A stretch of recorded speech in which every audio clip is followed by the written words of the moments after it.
Welcome back to Mail in My Cart. My name is Mickey.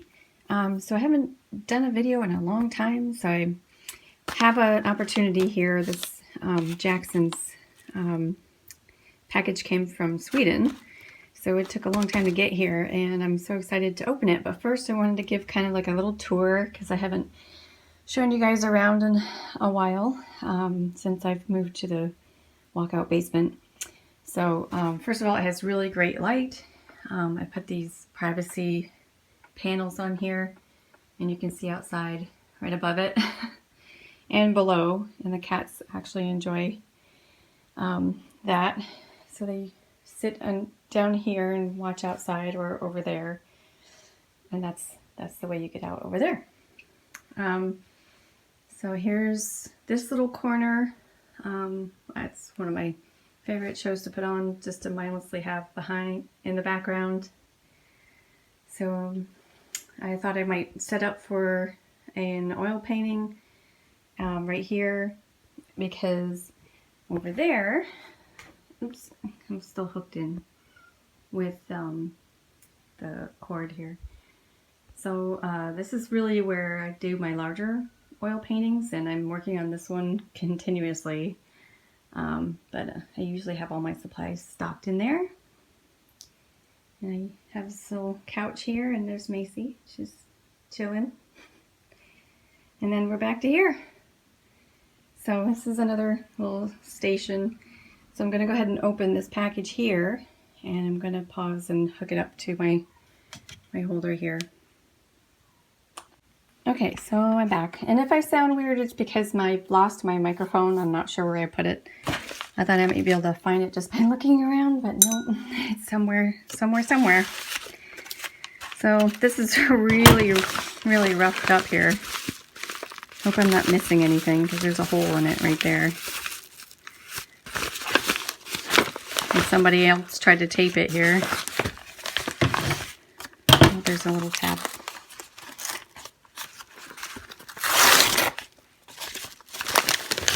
Okay, so there should be a mix of watercolor samples and oils. Oops, sorry, I'm shaking everything.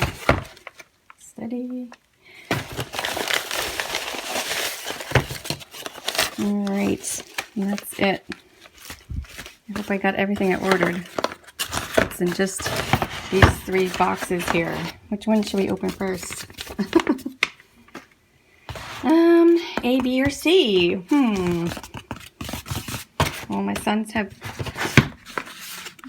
their names start with a C, so let's go with C. Okay, so these look like the Jackson's oil paints that I ordered. They had a sale. So these look nice, and they do a little swatch right on the tube, which is cool. I like that.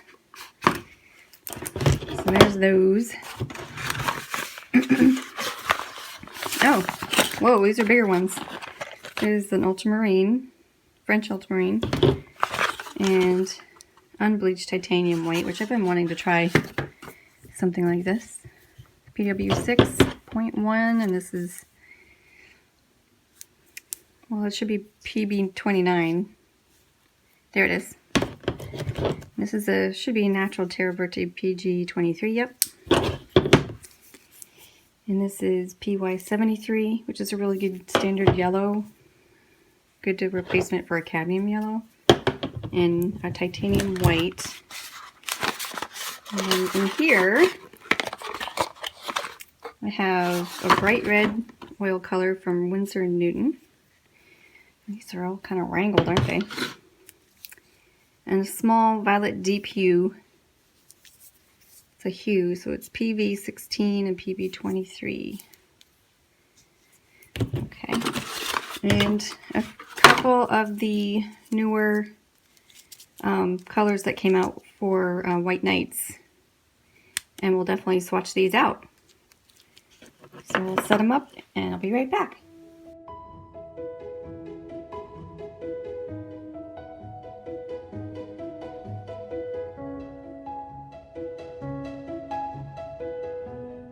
Hi, and just so you know, I'm pulling out some swatches from my major swatch book. I do own all of these paints.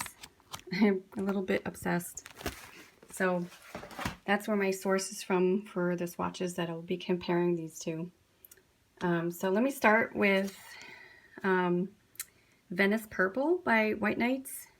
It is a PR 179, which is a maroon, Parylene maroon.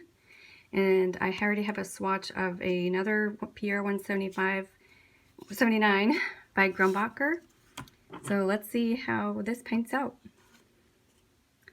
By White Nights, new color. Ooh, it's absolutely gorgeous.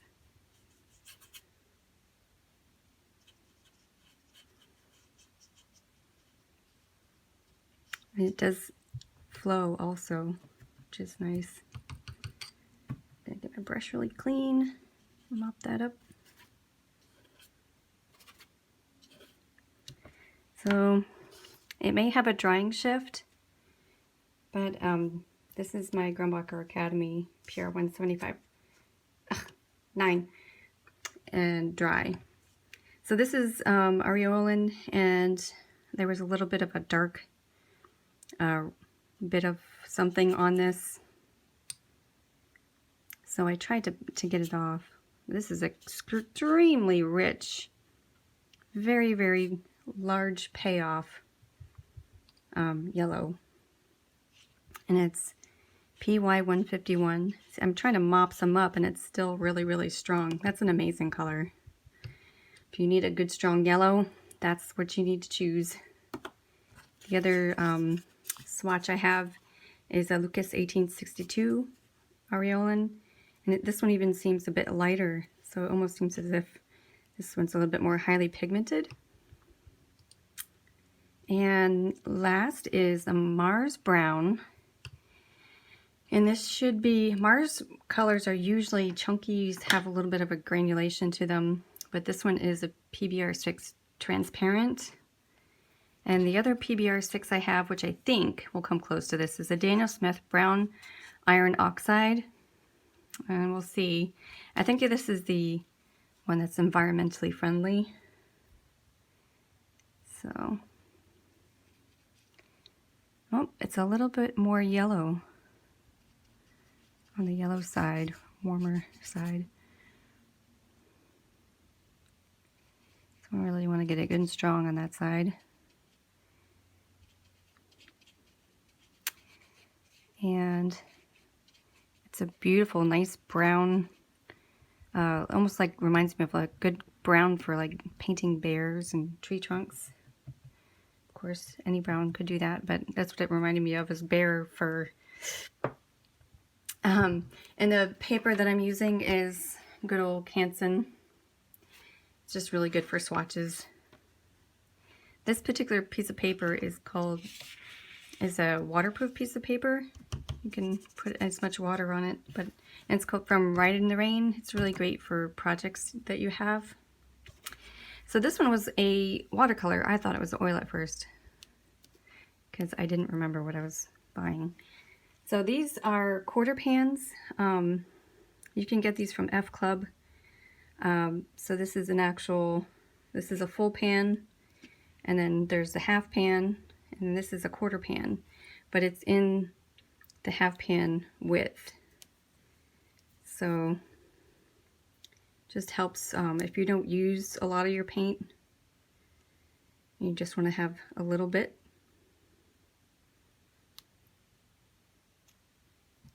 So I'm curious as to why I bought this. I don't know, I was just impulse buy, I guess. But the other ones I have that are these two pigments are, this is a PW16, PV16, it's a manganese violet, and a dioxazine violet, which is PV23. So these together, I pulled out another M-gram mineral violet, which is PV16 and PV15. So we'll see how this one here compares. I'm afraid the dioxazine violet will probably take over the whole thing, but we'll see.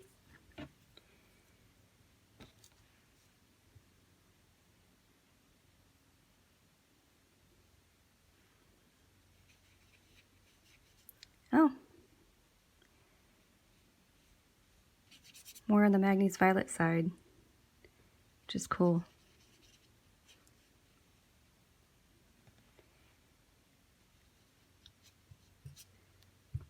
I'm gonna clean it off here. And it looks like this is going to be granulating.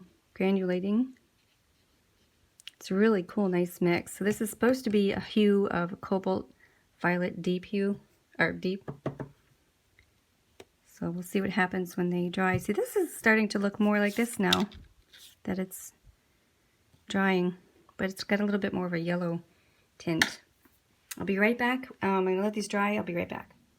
Okay, we got one last look here where they're nice and dry.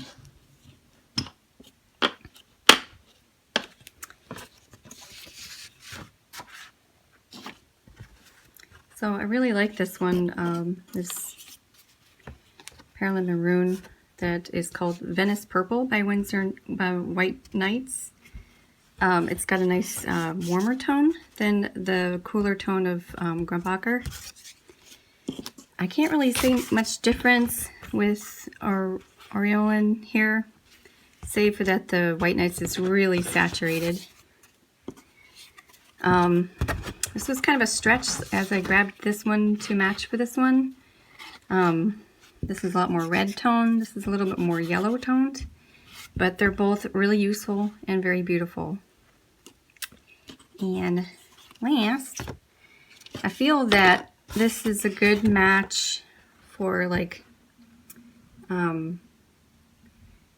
good Magnese Violet that's a little less chunky, but I can see some of the blue of the Dioxazine Violet coming through here into the mix. It's a really beautiful, if painted out in a large wash, I bet this could be really amazing.